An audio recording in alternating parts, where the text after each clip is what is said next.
नमस्कार, मैं हूं आपके साथ सोनिया चौहान। हमारे छत्तीसगढ़ में आप सभी का स्वागत है। रुक करते हैं खबरों की ओर। बालोदा बाजार में तोड़फोड़ और आगजनी की घटना हुई, जिसका असर आसपास के क्षेत्रों में देखने को मिल रहा है। घटना की सूचना मिलते ही उप मुख्यमंत्री विजय शर्मा जिला मुख्यालय पहुंचे और पूरी घटना का जायजा लिया। आखिर क्या है पूरा मामला, देखिए हमारी खास रिपोर्ट में।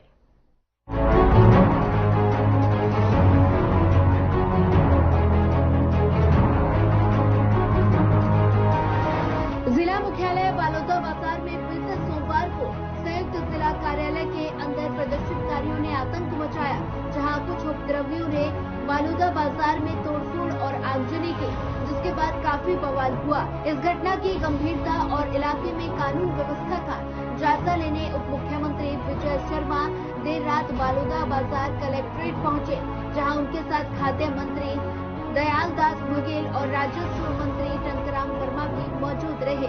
उप मुख्यमंत्री ने कलेक्टर और एसपी से घटना की पूरी जानकारी ली और साथ ही उन्होंने पूरे परिसर में हुई आगजनी, जिला पंचायत, कुटुंब न्यायालय और जनपद पंचायत कार्यालय समेत शहर का भी मुआयना कर नुकसानों का जायजा लिया और साथ ही डिप्टी सीएम ने घटना पर गहरा दुख प्रकट किया। उन्होंने दोषियों के खिलाफ सख्त से सख्त कार्रवाई करने के संबंधित अधिकारियों को निर्देश दिए। डिप्टी सीएम विजय शर्मा ने इस दौरान कहा कि सरकारी संपत्ति को तबाह करने वाले समाज के नहीं होते और साथ ही मामले को लेकर जांच के आदेश दिए। प्रदूषण का क्या है, भयंकरतम तोड़फोड़ आगजनी किया गया है। जाने कितने गरीबों की बाइकें जला दी गई। अभी कल सुबह से वो क्या करेंगे, जाने कलेक्ट्रेट के रिकॉर्ड रूम में कितने लोगों की जमीन के दस्तावेज जला दिए गए। अब वो गरीब कल क्या ढूंढेंगे, क्या कराएंगे, क्या कैसे करेंगे, ये सब करने का। और पूरी बिल्डिंग जला दी गई, कितनी सुंदर सी बड़ी बिल्डिंग, बड़ी मुश्किल से चीजें बनती हैं। सरकारी संपत्ति को ऐसे बर्बाद नहीं किया जाता है और ये सरकारी संपत्ति को बर्बाद करने वाले किसी समाज के नहीं होते, ये असामाजिक होते हैं जिन्होंने ये किया है। हमारे प्रदेश में बाबा गुरु घासीदास के आशीर्वाद से उनको समूचा प्रदेश मानता है, कोई एक समाज मानता है सब। सतनामी समाज विशेष रूप से श्वेत ध्वजवाहक हैं और वो शांति के, सौहार्द के प्रतीक के स्वरूप में श्वेत ध्वज का धारण करते हैं। अब इस विषय पर एक जो घटना विगत माह 15-16 मई की दरमियानी रात को हुई थी कि पूज्य अमर गुफा में तीन जैत खाम को क्षति पहुंचाई गई थी और उस पर पुलिस के जांच से असंतुष्ट होकर समाज ने मांग की थी कि इस पर न्यायिक जांच होनी चाहिए। सभी तरह की चर्चा के बाद न्यायिक जांच की घोषणा माननीय मुख्यमंत्री जी के निर्देश के आधार पर कर दी गई थी और न्यायिक जांच की जो घोषणा हुई थी उससे समाज संतुष्ट था। समाज के प्रमुख लोगों ने कहा था कि ये पर्याप्त है और इसकी उचित जांच हो जानी चाहिए। और इस बार हम लोग अपना आंदोलन नहीं करेंगे, हम सम्मेलन करके माननीय मुख्यमंत्री को धन्यवाद ज्ञापित करेंगे। वो धन्यवाद ज्ञापन का मसला था और उसके बीच में जो कुछ हुआ है, चूंकि समाज संतुष्ट था, समाज ने स्पष्ट तौर पर कहा था, समाज की मान्यता थी, तो समाज का कोई विषय नहीं। समाज तो अपने कार्यक्रम में था, अपने भाव में था। अभी बीच में किसने आकर के ये सब किया, ये असामाजिक लोग कौन है, ये मसला है और इस मसले पर ही मैं सोचता हूँ कि कानून काम कर रहा है और उचित समय में सब कुछ स्पष्ट होगा। तो प्रशासनिक चूक मानते हैं, क्या मानते हैं कि कहीं न कहीं प्रशासनिक चूक हुई है? देखिए, जो कुछ हुआ है मैंने बहुत विस्तार से आपको बताया, बहुत विस्तार से बताया। मसला ये है कि सब कुछ स्पष्ट था, कुछ बात नहीं थी। अब अचानक कोई ऐसा करता है योजना बना करके, तो आप उसको क्या करें? अच्छा सर, ये कौन था, कैसे किया, क्यों किया, ये तो जांच में आ जाएगा, लेकिन सरकारी संपत्ति पे और खासतौर से एसपी ऑफिस और कलेक्ट्रेट, तहसील और जो सरकारी दफ्तर थे, सरकारी गाड़ियां थी, उनको टारगेट किया गया, तो इसमें किस रूप में देखते हैं? मैं सोचता हूँ क्या इसका लॉजिक है, कोई तो बता दे। मसला क्या है? बड़ी बड़ी मुश्किल से चीजें बनती हैं, लटपट में जनता के लिए सुविधाएं मुहैया कराई जाती हैं, अभी उसको नष्ट कर देना है तो किसको सजा दे रहे हैं? अधिकारियों को थोड़ी सजा दे रहे हैं, किसको सजा दे रहे हैं? आम जनता ही पीड़ित होना है। आज तक ऊपर तो ऐसे कैसे चलेगा? ऐसे जिसने भी किया है वो निस्संदेह असामाजिक लोग हैं, उन पर तो कानूनी कार्रवाई होगी। कानून जिस तरीके की भीड़ थी तो ये एक दो दिन की तैयारी नहीं थी और इसमें कहीं ना कहीं इंटेलिजेंस चूक भी कहीं नजर आ रही है। अरे भाई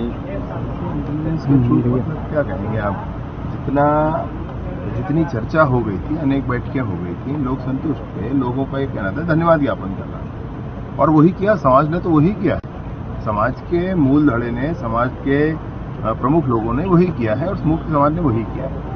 अब इस समाज के इस पूरे कार्यक्रम में कौन असामाजिक आ गए और उन्होंने ये कर दिया, ये मत। रायपुर ग्रामीण के जो विधायक हैं उन्होंने एक बात का आरोप पुलिस पे लगाया है कि उनका भतीजा और उनका परिवार, उनका ड्राइवर, वो आ रहे थे बलौदा बाजार से, तो बलौदा बाजार के सर्किट हाउस के सामने पुलिस के द्वारा उनको मारपीट की गई है, गाड़ी में तोड़फोड़ की गई। इस बात को उन्होंने एक पत्रकार वार्ता में बातचीत कही है, उन्होंने दिखाए भी हैं कुछ वीडियो।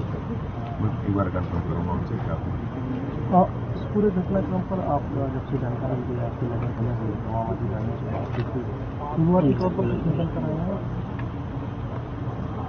FIR कर रहे हैं, बता रहे थे कि कुछ गिरफ्तारियां भी हुई, तो ये कोई बड़ा मसला है नहीं, वो तो स्पष्ट हो जाना है। मसला ये है कि जो कुछ हुआ है उसकी भरपाई कैसे होगी, गरीबों की गाड़ियों का क्या होगा, टू व्हीलर का, उन गरीबों के रिकॉर्ड का क्या होगा, उन गरीबों की सुविधाओं का क्या होगा जो यहाँ कार्यालय में आकर के थोड़ा ठंडा पानी पीते थे, आराम से रह करके अपना काम कराते थे, उनका क्या होगा, और इन सब चीज़ों को बनने में कितना वक्त लग जाएगा, राशि कहाँ से आ जाएगी, ये मसले पड़ेंगे। बाकी अब कानून का है, जिसने अपराध किया है कानून का उस पर कुछ छोटे कर्मचारी लोग हैं, उन्होंने जो हम लोगों से बात की, उनका कहना था कि कुछ मुआवजा वगैरह मिलेगा क्योंकि उनकी बड़ी मेहनत से उन्होंने अपनी गाड़ियां ली थी या जो भी साधन उन्होंने लिए। वो सब समय का है, किसका क्या हुआ है आकलन होगा। इन सारी चीज़ों में मैं अभी तुरंत ही आपसे कुछ कह दूँ, ये उसका कोई अर्थ नहीं। थैंक यू, धन्यवाद। आभार आप सब। आज के ये जो घटना हुआ है बलौदा कलेक्टेड, जहाँ पे घटना घटा है, वहाँ पे हम लोग माननीय हमारे गृह मंत्री जी और हमारे सम्मानित राज्य मंत्री, अरे ऑडियो होना चाहिए यार, ये नीचे कर दिया बस। अरे नहीं वैसा ऑडियो होना चाहिए, नाम में कुछ नहीं रखा, काम में रखा बड़े दुखद बस खुश आप कह रहे हैं ना। घटित नहीं होना चाहिए, लेकिन घटना घटा है बहुत दुखद है, और इसमें असामाजिक तत्व के द्वारा इतना बड़े घटना को अंजाम दिए, हम सबके लिए बहुत बड़े दुख का विषय तो है। और साथ ही साथ यहाँ जितना घटना हुआ है उसका तो बहुत सा वीडियो भी चल रहा है, उसमें देखा जा सकता है कितने लोग और कौन कौन लोग थे, ये भी स्पष्ट है। तो ये एक रणनीति के तहत किया गया है। यहाँ पे जो FSL की जो जांच टीम आई थी उसमें पेट्रोल की बोतलें भी मिली हैं, तो इससे कहीं ना कहीं इस बात की आशंका प्रबल है कि यहाँ पे पेट्रोल बम जैसे भी यूज किए गए। वो तो नहीं कह सकता, लेकिन इतना जब जला है, कलेक्ट्रेट कार्यालय भवन इतना बड़े है, आपके पुलिस अधीक्षक भवन जो जला है, निश्चित रूप से ये जलाया गया है, ये मैं कह सकता हूँ। क्या अपील करना चाहेंगे? और इतना गाड़ी मोटरसाइकिल जो जला है सब स्पष्ट है, और ये इतना बड़ा घटना घटा है, ऐसा घटना नहीं घटना चाहिए। मैं तो सबसे यही अपील करना चाहता हूँ कि शांति व्यवस्था बना के रखना चाहिए। जिला मुख्यालय बालोदा बाजार में की गई तोड़फोड़ की घटना को लेकर सरकार एक्शन मोड में नजर आ रही है। उप मुख्यमंत्री ने घटना का जायजा लेते हुए दोषियों को जल्द से जल्द पकड़ने के आदेश दिए। अब देखना होगा कि संयुक्त जिला कार्यालय के अंदर हुई इस घटना पर प्रशासन कब तक कार्रवाई कर आरोपियों को पकड़ने में सफल रहता है। Bureau report.